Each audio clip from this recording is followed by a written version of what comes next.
Hey guys, I'm Des from the Safety Fire. And I'm Sean. And we're going to do a little talk through of our album, Grind. The Ocean.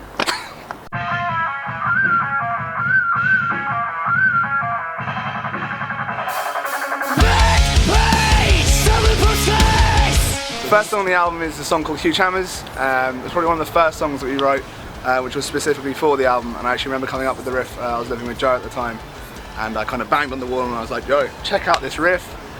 And that was the riff, and then the whole song kind of just came from that, and it was kind of like a development and an evolving process for us at that time, and it really kind of set the tone for the rest of the album. And then Des passed that riff to me, and it was a really creative but also like incredibly aggressive riff as well. And I'd written a short story which was about a crow attacking a man and taking his eyes out, and then I thought that would work quite well with the sort of aggression of the song. And also there's also other like sort of introspective bits in the song as well, which worked quite well. So the two came together and fit together very nicely. Huge Hammers was actually the first single we released from our album. We released a radio edit of it, which you may have seen a video, which was done by our good friend Jazz Goddard.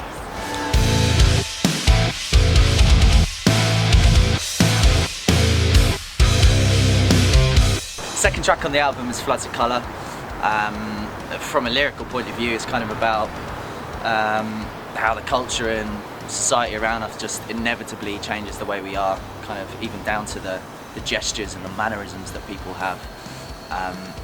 In the lyrics there's a lot of imagery of sort of torture and mime, which is about sort of gestures and also the kind of inescapability of it all, which I think fit quite well with the music that Des had written. It's probably one of the most frenetic tracks on the album. It's got a lot of energy during the first section, but also probably one of the biggest hooks. And I think that's kind of like, it explains our music pretty well, kind of showing that those differing sides, like from the kind of chromaticisms to the extremely melodic sections, which have kind of put down as our seal of signature sound. Yeah. As in Seal the singer. Singing. Let it like a kiss from the rose on the grave. Hey. So the song's actually about Seal. The music video we did with Jazz again, and we wanted to do a much more kind of fun video, fun for us to shoot as well. So we did it in a pub called The Miller, which my friend runs, and it was just great fun. Laurie got to do a lot of gurning, a lot of faces, and he did it very well. And I think it was the best thing we've filmed so far. It could have been made better slightly with these brand new moustaches on the game. Yeah! DMB is the, so one second, rewind. Whoa! DMB, FDP is the third track on the album. We added those three letters to the original version of the song because it makes a huge difference to us. Yeah, it fundamentally changed the meaning of the song. The video that you may have seen, just like the other two, is done by our good friend extraordinaire, Jamie Carter, Jakarta himself. Follow him on Twitter, I am Jakarta. The video footage from that is taken from our tour with Gajira, which was earlier on this year, as well as our live performances at Download Festival, which were both awesome times for the Safety Fire.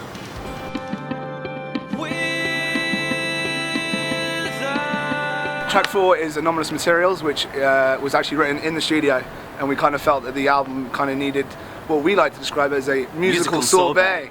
And it kind of cuts the album up because the first few songs are quite intense, and that really kind of gave us a chance to also show the other side of what we like to do with our music.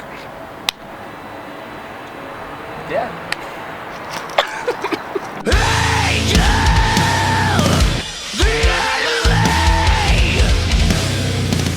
Track 5 was Animal King, which I think was the last song to be written. Is that correct, Des? That is definitely correct, yes. And it's like quite a heavy song. It's got a quite dark sound to it, I think. Anyway, very lots of low boo sort of sounds. And the lyrics, they were the last lyrics that I wrote as well for the album, and they're kind of, I don't know, they're about kind of like a death drive moving towards a kind of not committing suicide, but just a desire to be nothing, to move to nothingness. And it's also I think it's one of the most diverse songs on the album as well, from really fat heavy riffs to very delicate soulful parts, which we were trying to team up with Seal to get on as well. For our second collaboration of the year. He was busy though, yeah. But you know. Musically, like, it's quite, maybe not necessarily the most complex on the album. Like, structurally it's quite simple in comparison to some of the other tracks on the album, and I think it really kind of gave a chance to express a certain side of our music, especially with probably one of the heaviest parts on the album, as well as Sean said, the most melodic parts, and it kind of also set quite a nice scene for me to do a magic trick over the top of one of the riffs, which was always, you know, good fun today.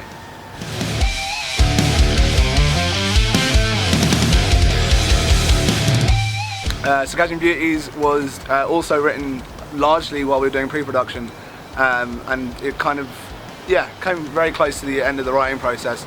I think musically, again, it's quite diverse, and I think it's definitely kind of a sign, well, not necessarily, it's not one is better or worse, but look at development in terms of writing style of where we were and where we are now, and tracks like Animal King and Circassian kind of show that kind of development, and again it kind of shows Sean's more melodic side in terms of the vocals. Obviously there's always a bit of brutals in there to show where the cojones are, but they're right here.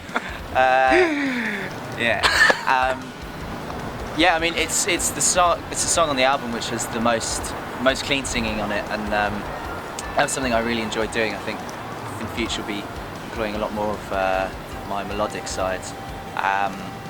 It's gonna get out a saxophone. The little harmonica, just to nestle under this caterpillar. And lyrically, well, I don't know, it's a mishmash, that one. It's a lot more introspective and kind of like a bit out there, but it's kind of about isolation and dislocation as well. You know, all the Asians.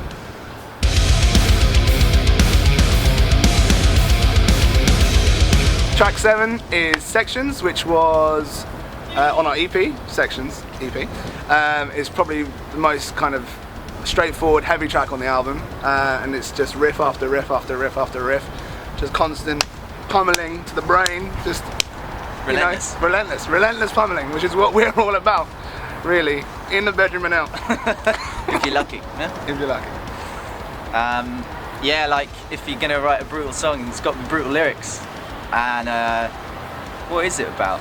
It's just Dante, isn't it? About pummeling it.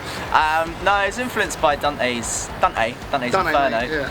An Italian book, and specifically a scene where a guy goes to hell because he's eaten his own family, but the only reason he did it was he was locked up in a cell and had to do it. So he's caught with the kind of practicalities of having to survive, but at the same time eating his family. So cheery stuff. The track also features a guest solo from the amazing Martin Golding, which you should all definitely check out his band Lineage Fear if you get the chance to see more of his shred wizardry.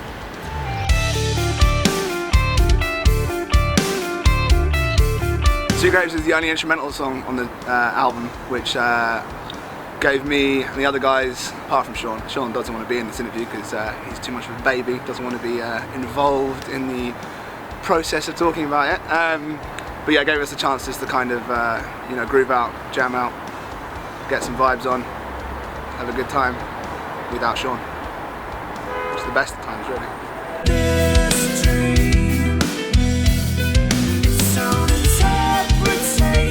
I'm back.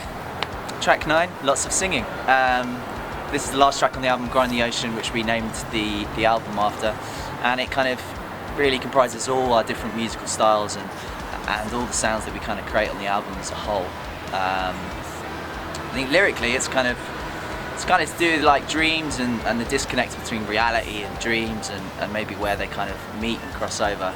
And I was kind of interested in the concept that people are often most creative when they're sleeping, in their own minds and in their own worlds. And I thought, you know, good note to leave it on, really. Talking of sleeping, that song took a year to write.